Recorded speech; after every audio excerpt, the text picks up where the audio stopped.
In this video, we're going to talk about Canada Smart Plan 3, getting your account set up and running and adding your employees, adding your banking information, getting your employees going. So you're going to come to canadasmartplan.com and you're going to click on the CSP login. And when you click on that, you're going to enter the email address that you've registered with and the password that you found in the email confirmation that you received. Then you're going to log into your account. And as the administrator, you're going to be given the choice of either going to the administrative side or the employee side. Now, if you're an employee of the business as well, you're going to have both. The administrative side is where you manage all the business of the business. So the business is providing benefits for the employees.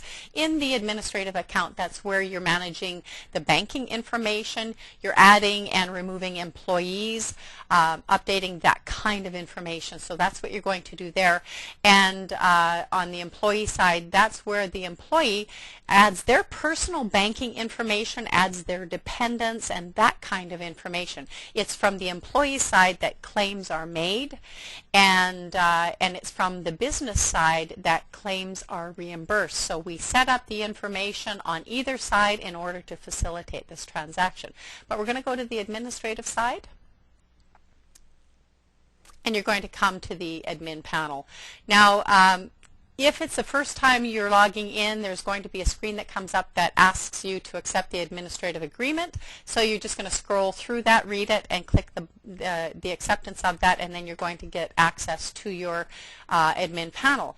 Now, if we haven't set up your banking information already, you're going to have to do that. Now, this is the business bank account information that's going to be used for the reimbursement of your employees' health expenses.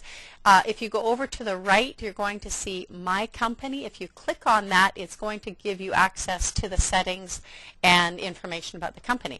So on top here, you see plans. These are employee classifications, so different categories of employees and benefit levels.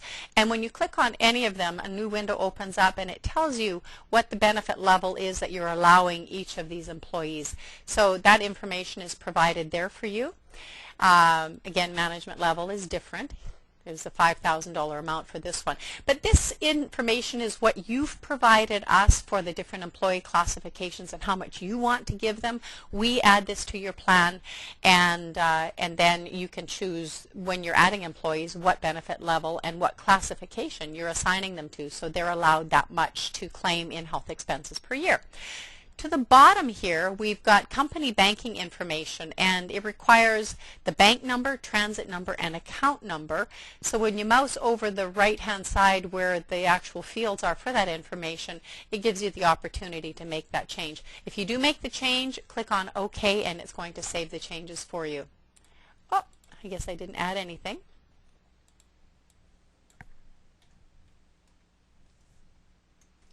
So click on OK.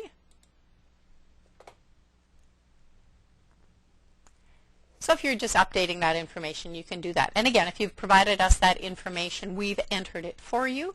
And that's the information for the business bank account that is going to be funding the reimbursement of the employees' claims. Okay? And that is the information that's found on the bottom of the check. And you'll see the reference image on the web page for that.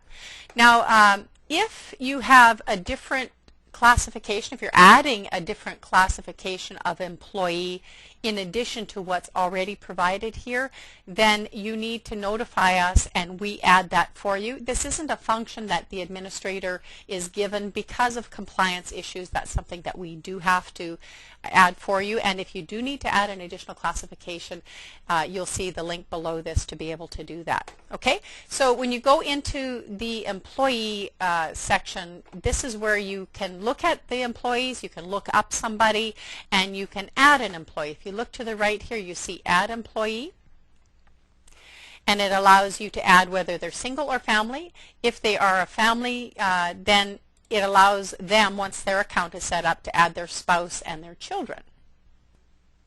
If they are a single person, then it doesn't allow them to add anybody in addition to their account once their account is set up.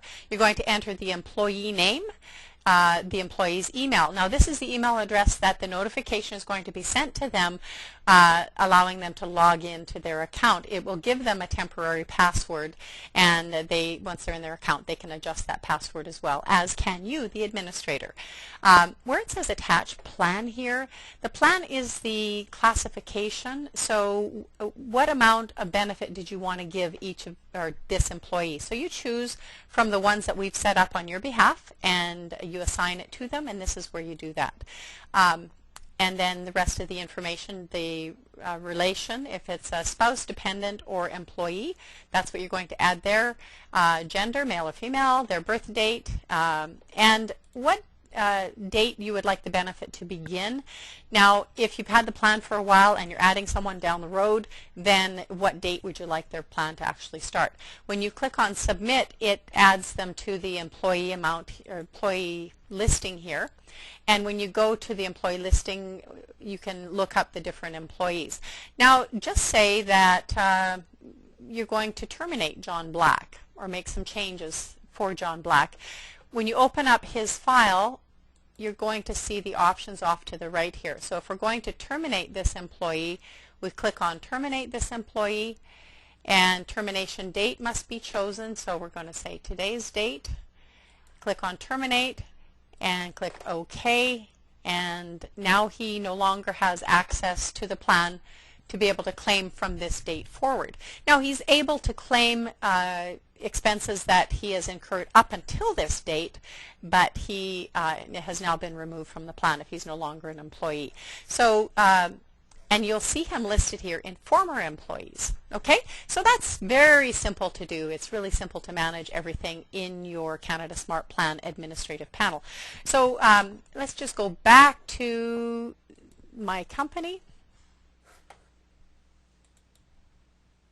If you want to update the information on the administrator's name, their email address, or their password, you just click on either one of these fields and it's going to allow you to edit it there, and then you click on OK to update it. So you can do that from this panel here.